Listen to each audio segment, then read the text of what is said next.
भारत हूँ एक गणतंत्र देश एवं ये गणतंत्र देश रे समस्तंकर भोट देवार मौलिक अधिकार रही।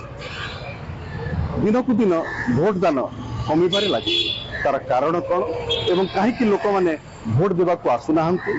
ए बाबद आम कि सचेतन नागरिक को पचारि बुझा। देखु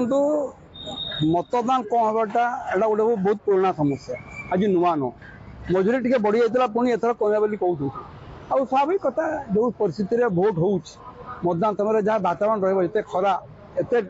टेम्परेचर हाई प्रभाव तो पड़ो लोक तो मत करेंगे कि कथा सेटा नुह मत कम हवा द्वारा मतदान जो गुणमान क्वालिटी कमुच जो मैंने भोट जो रहा कथा गाड़ी मत रोना गोटे उदाहरण दूँ पान दुकान चा दुकान आगे पॉलिटिकल डिस्कशन बहुत गरम हुए हेवी मैंने आम कहू चा कप तफान सृष्टि कर दिखाँ बहुत होती हुए कि देखा बेलू मतदान कहारी हाथ में आंगुठी काली न था मैंने जो मैंने मत दिखते मैंने बहुत बड़बड़ कर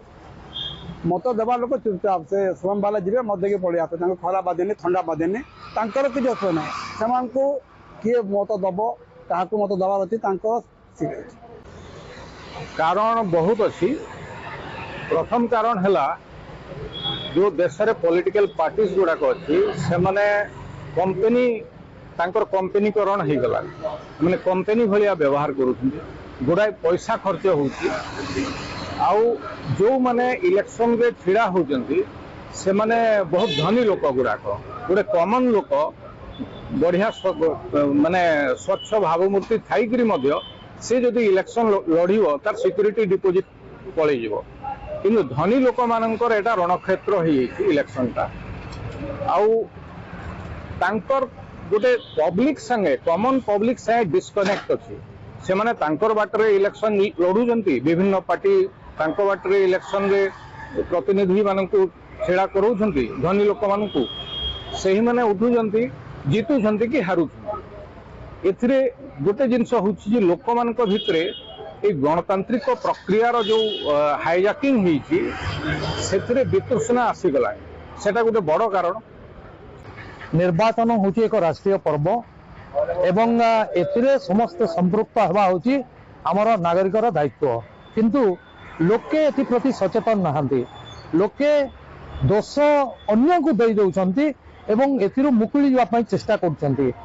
साधारणतः देखा आमे देखुचु जे 5 वर्ष काल लोके ड्राइंग रूम रे बसी बा कौन सी चा खटी रे बसी बा अन्य स्थान रे बसी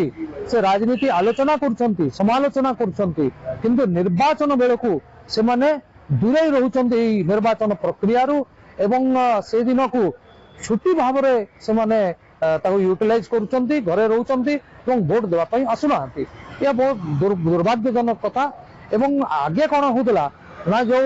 राजनीतिक दल गुड़िकर कर्मी थे से घर को घर बुली चिरकुट बंटन करते भोटर संख्या केते कौ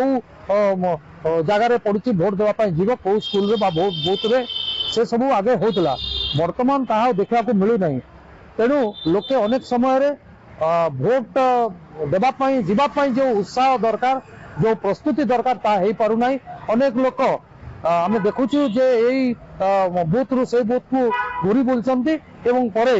आम नदेले नाई बोलिकी से विरक्त प्रकाश करी घर को फेरी जाउचंती तेणु एथि प्रति अधिक सचेतनता प्रकाश पाइबा कथा एवं लोकंकर हृदबोध हवा कथा जे सेमानंकर भागीदारी रही राष्ट्र निर्माण हेबो राष्ट्र राजनीतिर परिदृश्य से निर्धारित हेबो तेणु लोके एथिरु पलायन पंथिता अवलंबन करवा उचित नुहे। आमे जदि समालोचना करूछु ताले प्रथमे निजकु निजे पचारिया कथा निजे आत्मसमीक्षा करवा कथा। देखुन भोट जेन होचे भोट टाइमिंग रे माने जेन होचे भोट रा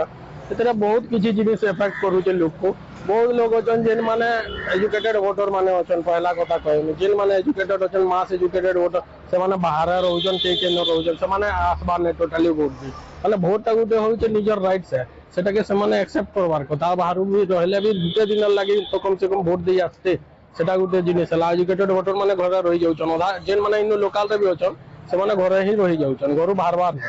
से माने कना कहउछन ना खरा होचे इटा होचे सेटा पानी ना सुविधा ना लाइन रे के लागवा ये सब जिनिस फैक्टर करूचे एंता जदि भाभी बसबे लोग बोले भोट आर दिन के दिन कमी जा आ लोग जेना नहीं जितबा लोग भी जेना जीती जीवे बेले भी असुविधा है। अब देखो स्लम एरिया रु बेसी भोट आसी जाउची लेकिन एजुकेटेड वोटर मानकर भोट बहुत कम आसुची दिन के दिन से डिक्रीज होती जाउची सेटा हमर ले खराब है। डेमोक्रेसी सबको लगी है सबे आसिक भोट देवार कथा लेकिन भोट देवार लगी चाहवा नहीं लोग कहाँ नहीं प्रॉब्लम हो बुझी नहीं आबार किसी। संबलपुर अजय कुमार नाथ, जी मीडिया।